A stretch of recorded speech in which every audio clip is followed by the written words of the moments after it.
की लाज, बाहग्रहे की लाज।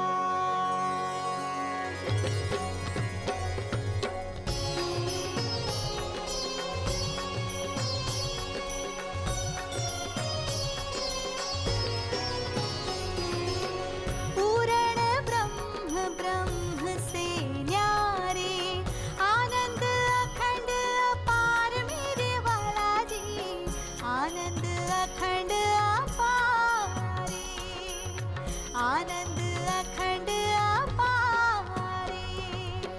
शिव सनकादिक आदिक इंचित, शेष न पावत पार मेरे वाला जी, शेष न पावत पारे, शेष न पावत पारे। जिनके चरणों में अनंत ज्ञान, प्रेम, आनंद और शांति का सागर लहरा रहा है, जिनकी कृपा के सागर की एक बूंद से ही समस्त ब्रह्मांड को अखंड मुक्ति का उपहार मिला है, जिनके हृदय से प्रवाहित होने वाली तारतम वाणी की अमृत धारा समस्त विश्व को अपने आंचल में समेट लेने वाली है, जिनको अपने हृदय मंदिर में बसा लेने पर एकरूपता का मधुर एहसास होता है, उस प्राणेश्वर, प्राण प्रियतम, प्राण वल्लभ, प्राण जीवन, प्राणनाथ के चरणों में हमारा सर्वस्व समर्पण है। हमारी अंतरात्मा की यही पुकार है, बस तू ही तू है, तू ही तू है, तू ही तू है।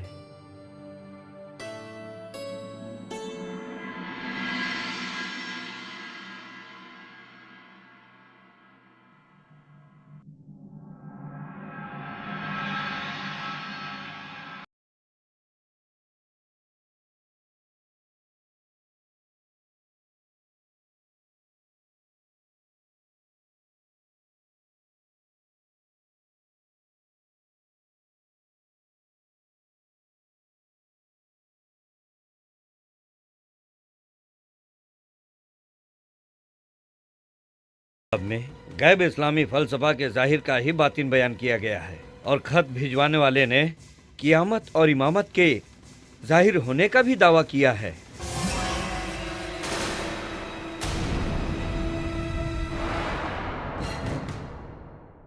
जनाब, आप तो सुल्तान औरंगजेब के उस्ताद हैं, इसलिए आप ही कहें कि इसमें कुछ गलत तो नहीं लिखा है। अल्हम्दुलिल्लाह, इस खत की तहरीर को कैसे कबूल करूं मेरे आका? इसमें तो कियामत का हाल बयान है। अभी तो हमने दुनिया में देखा ही क्या है।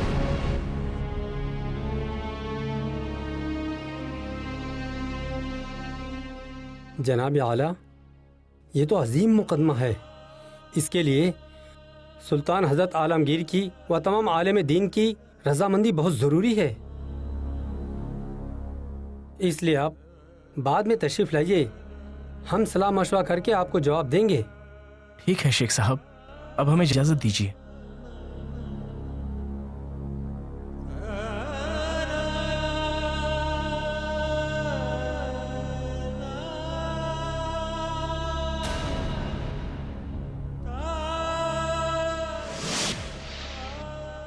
हे धामधनी, बादशाह के दरबारियों से संपर्क करने पर भी कोई सार्थक परिणाम नहीं निकल पा रहा है। आप व्यथित ना होइए लालदास जी। कली दज्जाल अत्यंत बलवान है। निरंतर धैर्य और विश्वास पूर्वक प्रयास करते रहने से हमें अवश्य ही सफलता मिलेगी। श्री जी, कृपया आप हमें कली दज्जाल के विषय में विस्तार पूर्वक बताइए। जैसी आपकी इच्छा। आप दोनों स्थान ग्रहण कीजिए।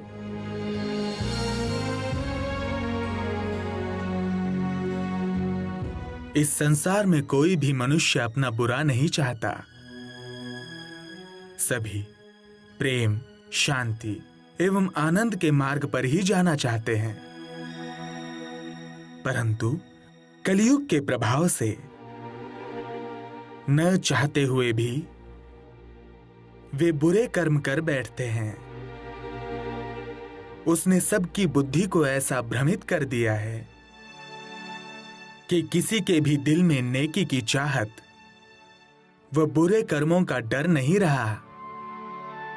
कतेब परंपरा में कलयुग को ही शैतान या दज्जाल कहते हैं।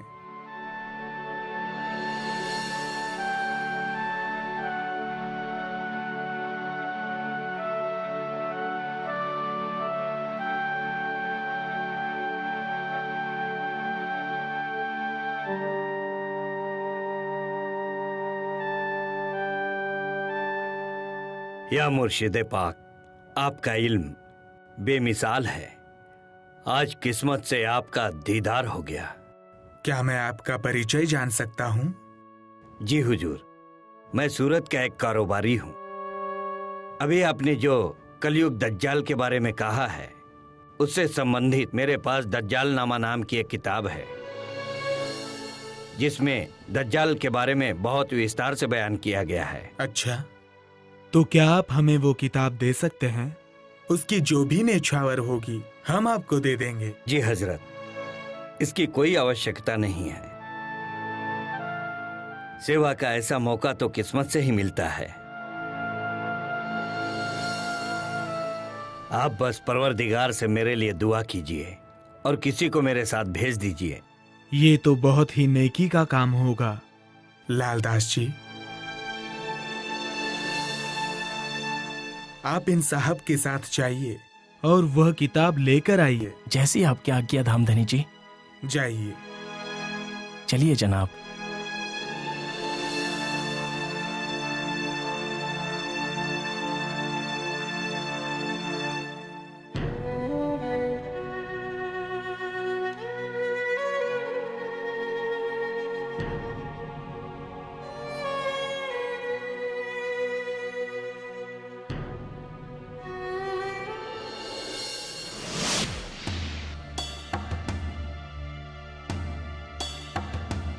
लालदास जी, आप यहीं पर रुकिए, मैं वो किताब लेकर आता हूँ। जी जनाब।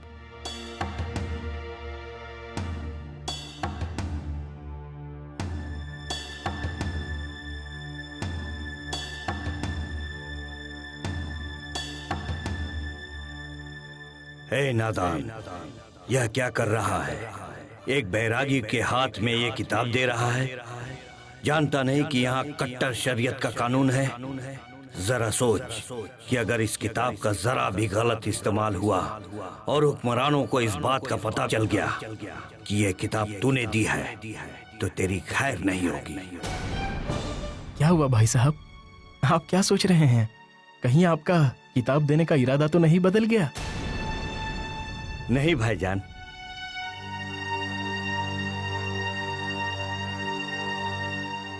ऐसी कोई बात नहीं है, लेकिन वो दज्जाल नामा मुझे मिल नहीं रहा। तो फिर ये कौन सी किताब है?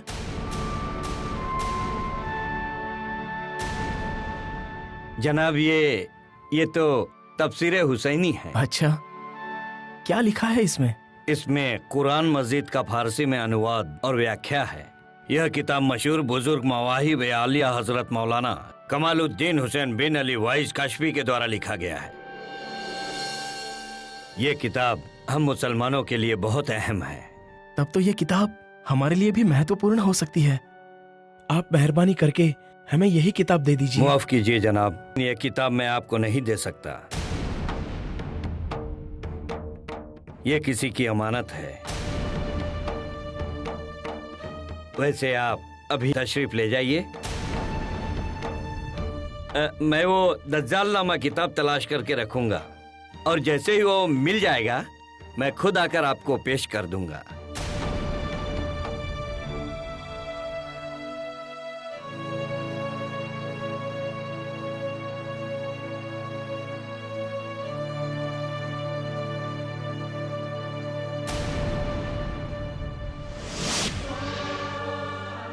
प्रियेश्वर, मुझे तो लगता है कि उस सौदागर का विचार ही बदल गया है। पहले तो वो बड़े ही ध्यानपूर्वक उस किताब को ढूंढ रहा था, लेकिन जैसे ही उसे किताब मिली वो सोच में पड़ गया और कहने लगा कि वो किताब दज्जालनामा नहीं है बल्कि तफसीर हुसैनी है। तफसीर हुसैनी? जी हाँ। क्या उसने उस किताब के बारे में आपको कोई जानकारी दी? जी हाँ, उसने बताया कि इस किताब में कुरान शरीफ की फारसी में व्याख्या है। हेरात के मशहूर मौलाना कमालुद्दीन हुसैन ने तैमूर बादशाह के शहजादे को जो शिक्षा दी थी उसको ही इसमें लिखा है। लालदास जी, आप जैसे भी हो उस सौदागर से वो किताब लेकर आइए। धामधनी जी, मैंने भी उसकी बात सुनकर किताब देने के लिए उससे निवेदन किया, किंतु उसने फिर बहाने बनाते हुए किताब देने से इनकार कर दिया।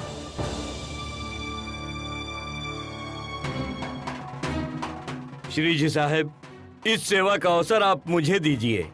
मैं आपके आशीर्वाद से किसी भी तरह से वो किताब ले आऊंगा। ठीक है दयाराम जी, आप उस किताब को शीघ्र अतिशीघ्र लाने का प्रयास कीजिए।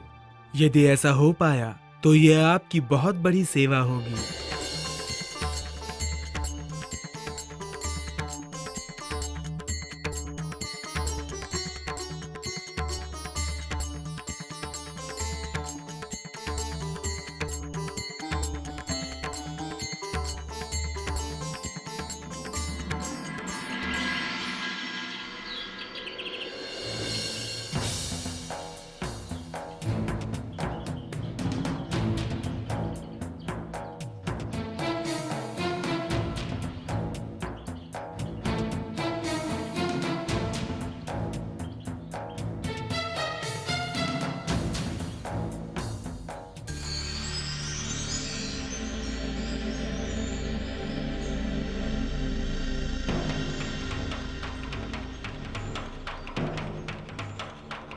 कहिए जनाब, क्या तलाश है? जी, मुझे एक किताब तफसीर हुसैनी चाहिए।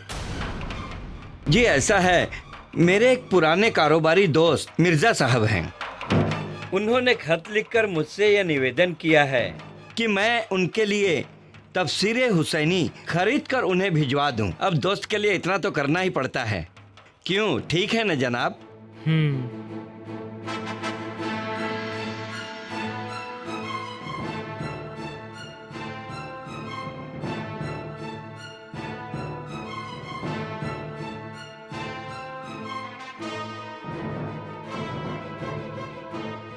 ये रही आपकी किताब।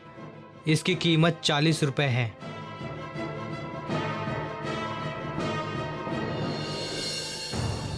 जी, कुछ छूट मिल जाती तो अच्छा होता। आखिर मैं भी तो एक व्यापारी हूँ। भाई, इस किताब पर तो हमें 2 रुपए ही बचते हैं। चलो, आप 2 रुपए कम ही दे दो। मैं समझूंगा मैंने भी कुछ सवाब कमा लिया। अब आप खुश हैं? जी, शुक्रिया जनाब।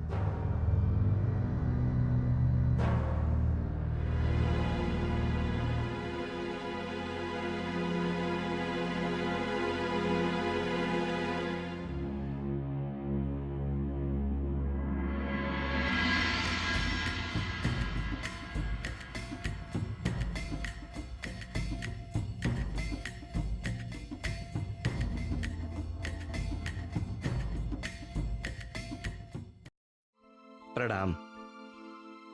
धामधनी, आपके आशीर्वाद से तफसीर हुसैनी किताब प्राप्त हो गई है।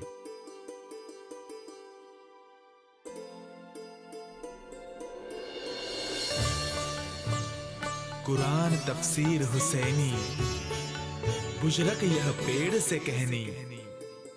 दयाराम जी, आज आपने अत्यंत महत्वपूर्ण कार्य किया है। मुल्ला साहब जी,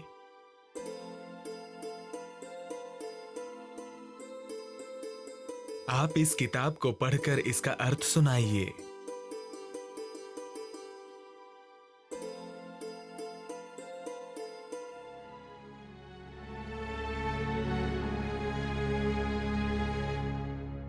बिस्मिल्लाहिर्रहमानिर्रहीम।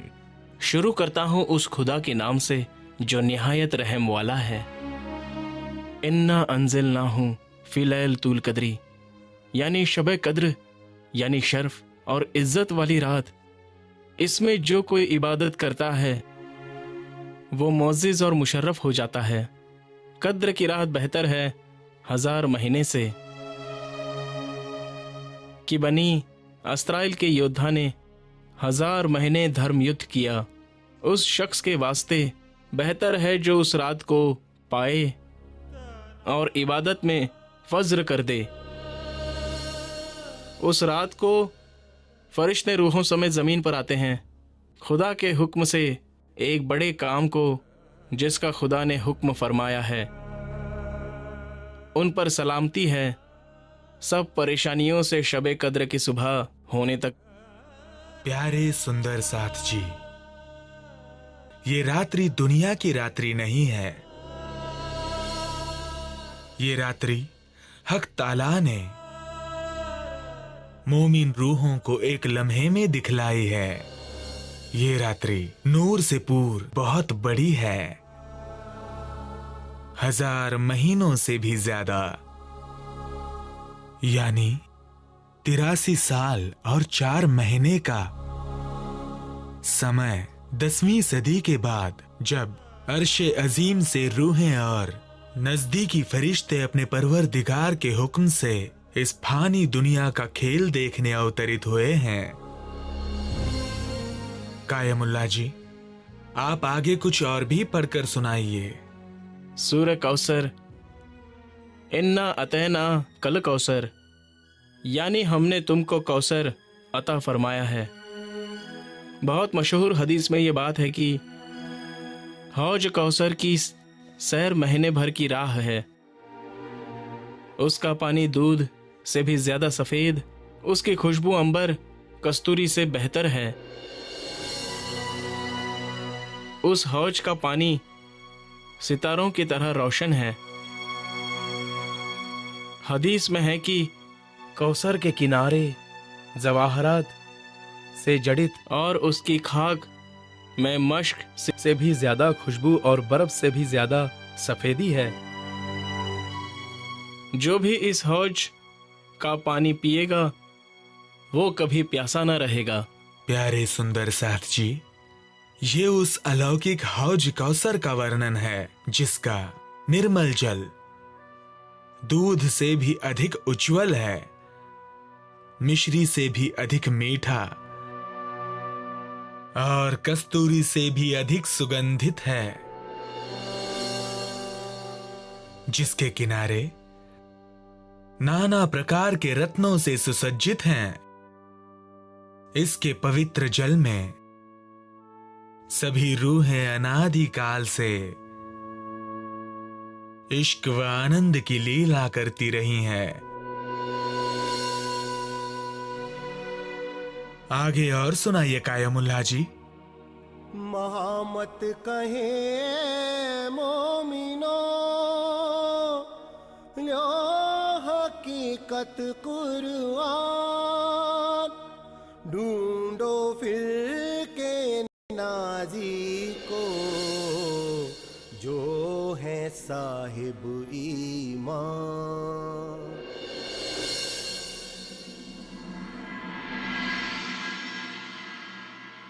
इस बीच हम सुंदर साथ सुल्तान के कई करीबी विशिष्ट व्यक्तियों दीवान रिजवी खान, उस्ताद शेख निजाम आदि से बादशाह से मुलाकात करवाने के लिए निवेदन करते रहे, किंतु किसी ने भी हमारी बातों पर गंभीरतापूर्वक विचार नहीं किया।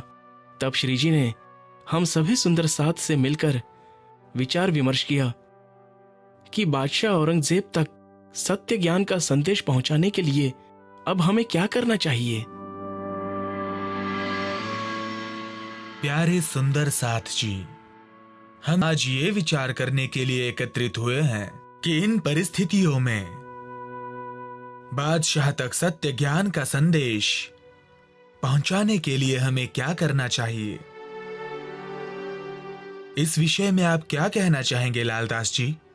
हमने ये अनुभव किया है कि बादशाह औरंगजेब के नजदीकी काजी और दरबारी हमारी बातों को समझ तो जाते हैं, किंतु प्रत्यक्ष रूप से उसे स्वीकार नहीं करते हैं। संसार में सदैव ही सत्य और असत्य के बीच संघर्ष की स्थिति रही है, लेकिन हमेशा विजय सत्य की ही हुई है। इसीलिए हमें निरंतर प्रयास करते रहना होगा। तो ऐसी स्थिति में अब हमें क्या करना चाहिए?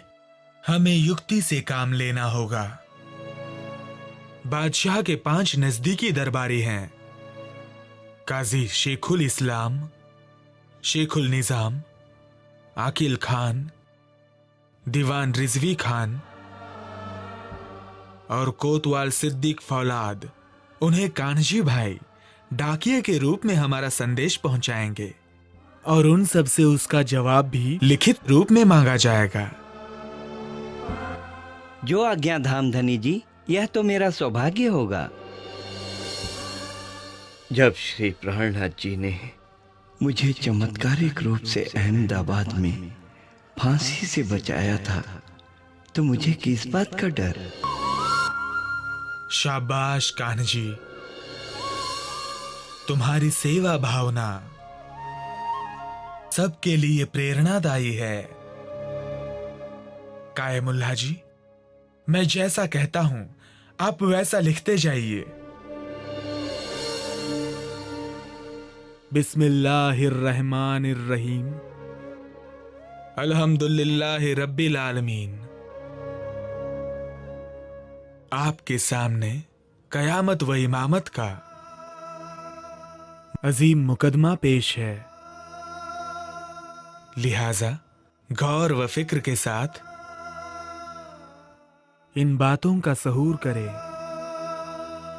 जिससे कि दीन इस्लाम में ताज़गी आए और सारी दुनिया को एक हकीकी दीन यानी सत्य धर्म के सीधे रास्ते पर चलाया जा सके।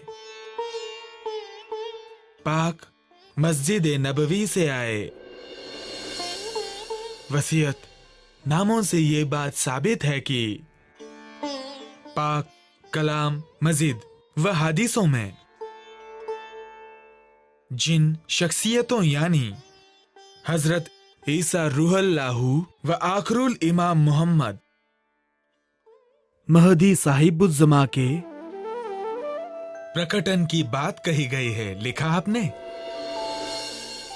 वो वायदा 1001 साल यानी 10वीं व 11वीं हिजरी में पूरा हो गया है।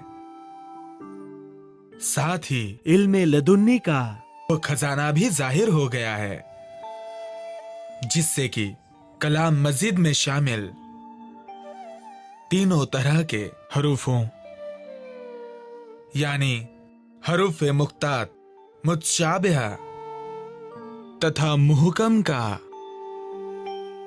जाहिरी व बातिनी मायना बयान हो रहा है और दुनिया में हकीकी दीन की एक खुशबू फैलने को बेताब है। कयामत की निशानियां प्रकट हो गई हैं, याजूज माजूज भी जाहिर हो गए हैं, जो दिन व रात के रूप में दुनिया के काल हैं। अज्ञानता का स्वरूप दज्जाल काना भी आ गया है, जो आत्मिक दृष्टि से रहित है। मगरिब से बिना रोशनी का सूरज निकल गया है। प्रत्येक मनुष्य के अंदर पशुता की निशानी के रूप में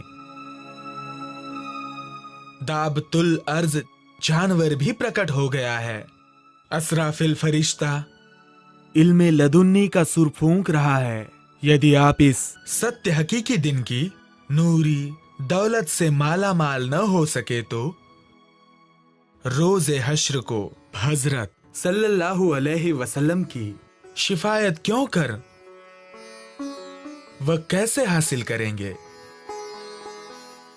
अब आप अक्ल व फहम से इन बातों का सहूर करें और जवाब दें कि हम कौन हैं और यहां पर कहां से आए हैं, हमारा मूल वतन कहां है, हम अर्श के किस तरफ हैं। ये 14 तबक अर्श के पूर्व में है या पश्चिम में है, जवाब का मुंतजर। दस्तखत बकल्म खुद फकीर सैयद मोहम्मद इब्ने इस्लाम।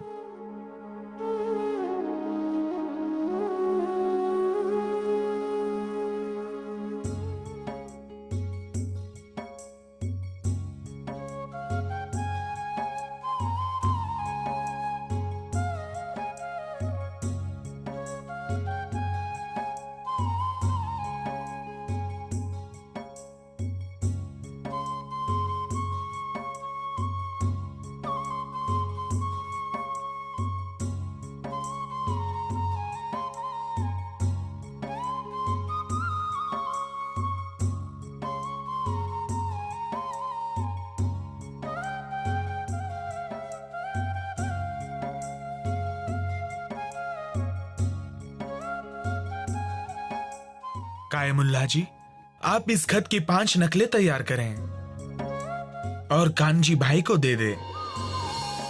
कानजी भाई, पैगाम पहुंचाने के लिए आप शीघ्र जाने की तैयारी करें।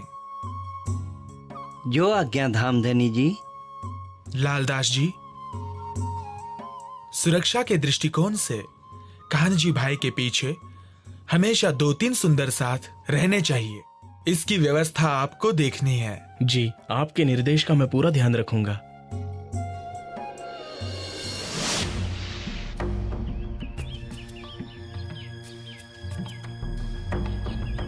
वो देखो, वो सामने वाला घर शेख इस्लाम का है।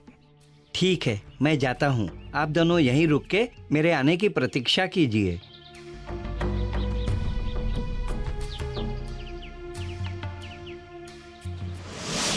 जनाबे अली, ये गुलाम एक खत लेकर हाजिर हुआ है। मेहरबानी करके इसे पढ़ने के बाद इसका जवाब भी लिख कर दे दें।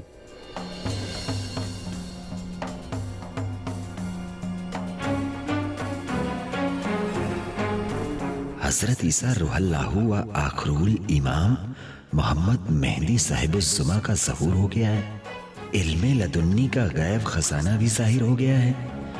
क़यामत की निशानियां ज़ाहिर हो गई हैं। सैयद मोहम्मद इब्न ए इस्लाम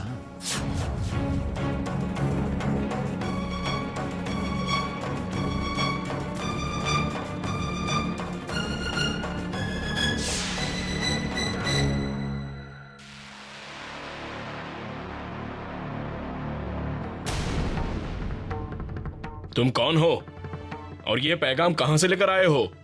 जनाब, मैं तो एक डाकिया हूँ और लोगों से मेहनताना लेकर उनके खत पहुँचाने का काम करता हूँ। ये खत मुझे एक बुजुर्ग फकीर साहब ने देकर भेजा है, जो यहीं पास ही की एक पहाड़ी पर रहते हैं। अच्छा, ये तो बताओ, इस तरह का खत सिर्फ मेरे लिए ही आया है या किसी दूसरे के लिए भी आया है? जी, उन बुजुर्ग फकीर साहब ने ऐसे और भी 4 खत भिजवाए हैं, जिन्हें अन्य दरबारियों के पास भी पहुंचाना है।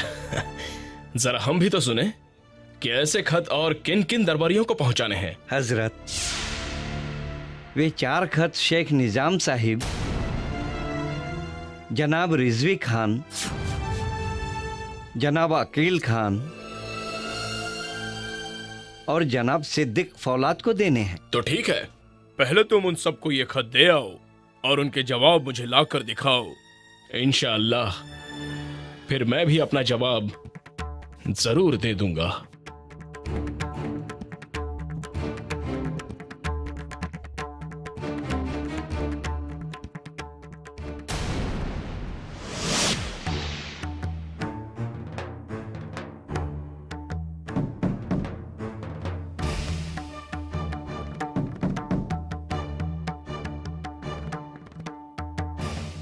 भाई, शेख निजाम साहिब घर में हैं क्या? हाँ हैं। कहिए, आपको उनसे क्या काम है? जी, मैं एक संदेश वाहक हूँ और उनके नाम का एक खत लेकर आया हूँ। आप वो खत मुझे दे दीजिए, मैं हजरत साहब को दे दूंगा। मुझे तो इस खत का जवाब भी वापस पहुँचाना है, इसलिए मेहरबानी करके आप शेख निजाम साहिब से इस खत का जवाब भी लिखवा लाइए। बेहतर है, आप इंतजार कीजिए।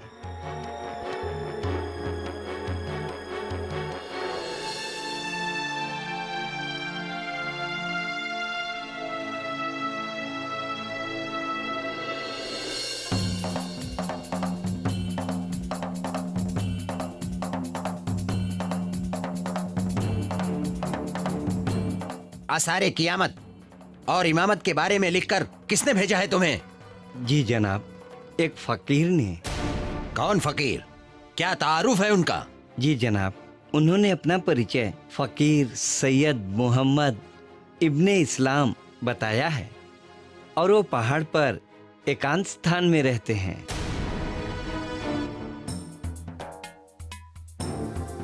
क्या उन्होंने ऐसे खत किसी और के लिए भी भेजा है या सिर्फ मेरे लिए ही भेजा है? फकीर साहब ने ऐसे कुल 5 खत दिए थे, जिनमें से एक काजी शेख उल इस्लाम साहब को पहले ही दे आया हूँ। दूसरा खत आपका था और बाकी के 3 खत जनाब आकिल खान, जनाब रिजवी खान और जनाब सिद्दीक फौलाद के नाम से है। ऐसा करो, तुम उन्हें भी खत दे आओ, फिर हम सब मिल करके इसका जवाब दे देंगे। जी हुजूर।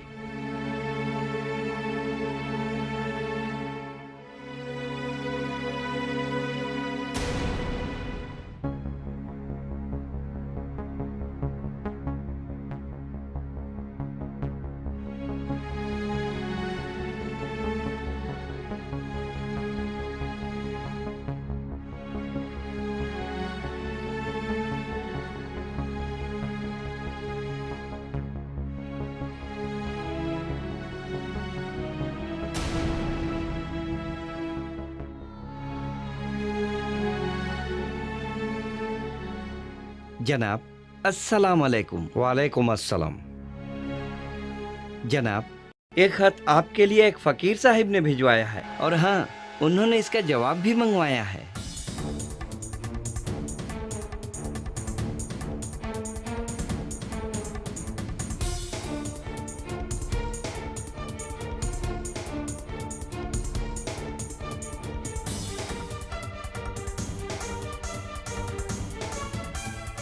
इस तरह से क़यामत के निशानात लिखकर फकीर साहब ने इमामत का दावा किया है।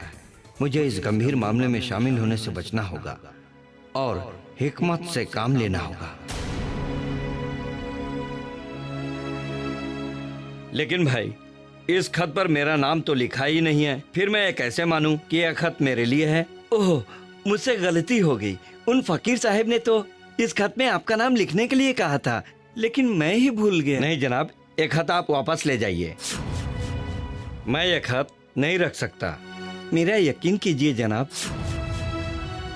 ऐसे ही खत मैंने काजी शेख उल इस्लाम साहिब और उस्ताद शेख निजाम साहिब को भी दिया है। उन खतों पर भी उनके नाम नहीं लिखे थे, लेकिन उन्होंने ले लिए। मैं अकील खान मुहाफिज कुरान हूँ और अपने उसूलों का पक्का हूँ। मैं कभी किसी की देखा देखी नहीं करता। ऐसे मत कहिए जनाब, ये मेरी रोजी रोटी का सवाल है। आप इसका जवाब नहीं देंगे तो मैं फकीर साहिब से अपनी मेहनत के पैसे कैसे प्राप्त कर सकूंगा? जब खत में मेरा नाम लिखा ही नहीं है तो मैं इसे क्यों लूं? अब मेहरबानी करके जाओ यहाँ से, मुझे बच्चों को तालीम देना है। क़यामत आ गई है, जाहिल कहीं का।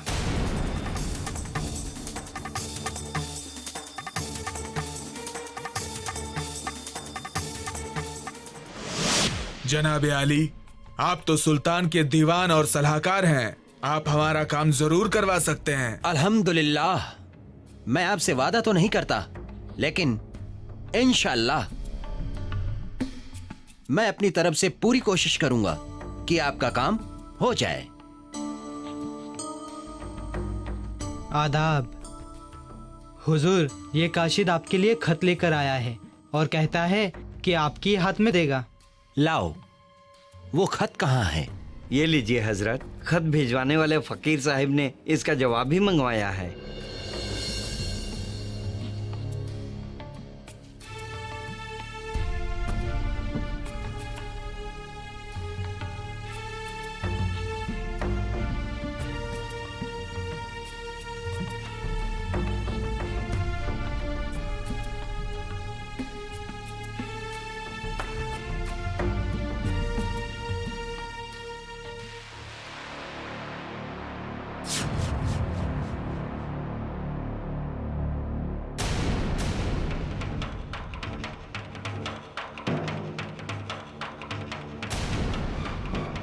ए कासिद, तुमने और किस किस को ऐसे खत पहुंचाए हैं?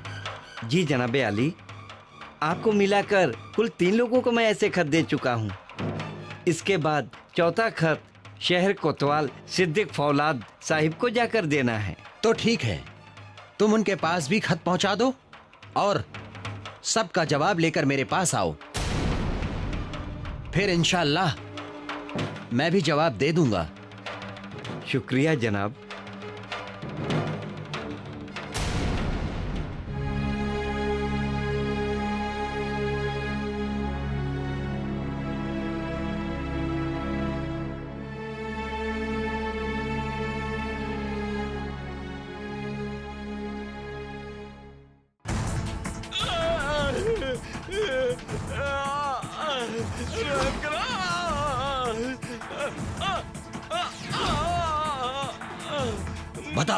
कर दो। तेरे साथ और कौन कौन था, वरना तेरी खाल उधेड़ दूंगा। रहम करो। तू मुझे नहीं जानता। तुझ जैसे लोगों के लिए मैं वो सलसला हूं जिसे सिर्फ देख लेने से ही क़यामत आ जाती है।